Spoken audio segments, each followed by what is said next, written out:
Hello my dear friends, आप सबका स्वागत है मेरे चैनल पर। आई होप आप सभी बहुत मस्त होंगे और अपनी तैयारी में व्यस्त होंगे। तो आज की वीडियो का थंबनेल तो आपने देख ही लिया होगा कि किससे रिलेटेड हमारी वीडियो होगी।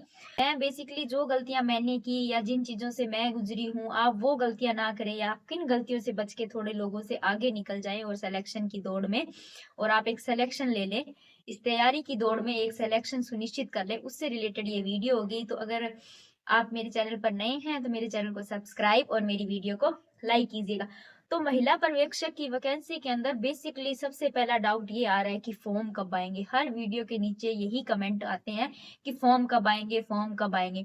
तो जैसे कि ट्वीट के द्वारा बताया गया था कि अप्रैल या मई के अंदर एग्जाम होगा, तो उस हिसाब से हम सभी जो भी यूट्यूब पे वीडियो बना रहे हैं या मैं बना रही हूँ, कोई भी है, वो अमूमन इस चीज का आइडिया लगा सकते हैं कि 3 से 4 महीने पहले फॉर्म आए तो दिसंबर के अंदर या जनवरी स्टार्टिंग के अंदर आपके फॉर्म आ जाएंगे।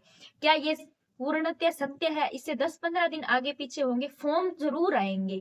ये तो कोई बात ही नहीं है कि आप फॉर्म आएंगे तभी तैयारी करेंगे। क्या बहुत से लोग तो ये बोल रहे हैं कि क्या मैडम फॉर्म आएंगे, क्या अप्रैल या मई के अंदर एग्जाम ना हुआ तो इस चीज का तो इतनी आप इनसिक्योरिटी के साथ तैयारी कर रहे हो, तो फिर आप अपनी तैयारी के अंदर 100% कैसे दे पा रहे हो?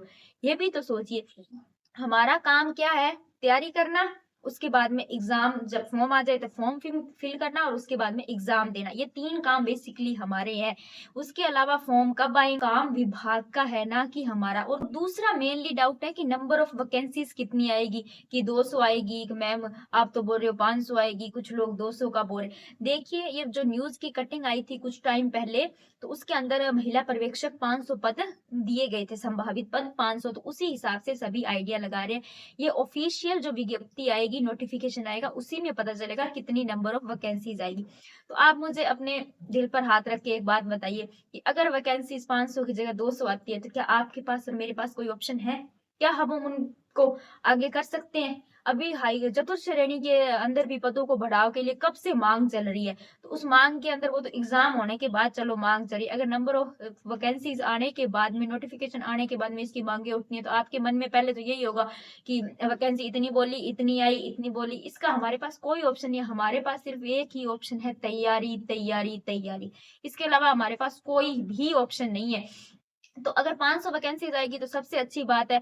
तो आप अपनी तैयारी पे फोकस कीजिए। इन चीजों में भी फॉर्म कब आएंगे और नंबर ऑफ वैकेंसीज कितनी आएगी, सीटें तो काफी खाली है, उस हिसाब से अगर वैकेंसीज आती है तो 500 वैकेंसीज आना संभावित है।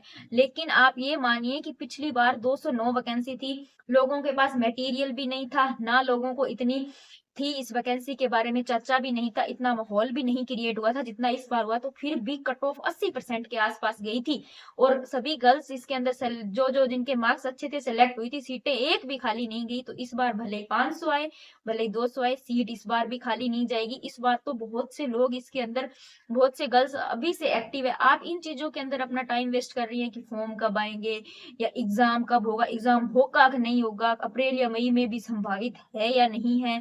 तो ये सब आप ही की गलती है, इससे आप ही का नुकसान हो रहा है।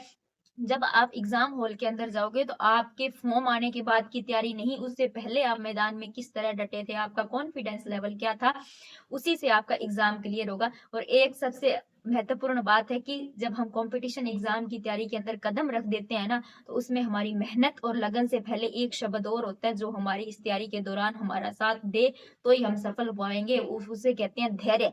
अगर आपके पास धैर्य नहीं है तो आप कंपटीशन की इस लाइन के अंदर कभी भी सफल नहीं हो पाओगे। क्योंकि बहुत बार हमारे साथ ऐसा होगा जब हम पॉइंट से, मार्क्स से कम नंबर वाला आगे सेलेक्ट हो जाएगा, उस वक्त अपने आप को मोटिवेट रखना और धैर्य के साथ, उसी लगन और मेहनत के साथ उसी जंग में डटे रहोगे, तभी आपको सफलता मिलेगी। मेरा आप में से किसी को हर्ट करने का उद्देश्य नहीं था। आप सभी मुझे अपनी एज ए गाइडेंस के रूप में, थोड़ी छोटी बहन, बड़ी बहन, दोस्त, मैम, जो भी मानते हैं, उस हिसाब से मेरा वीडियो बनाने का फर्ज था। Thank you for watching and subscribe my channel. Thank you.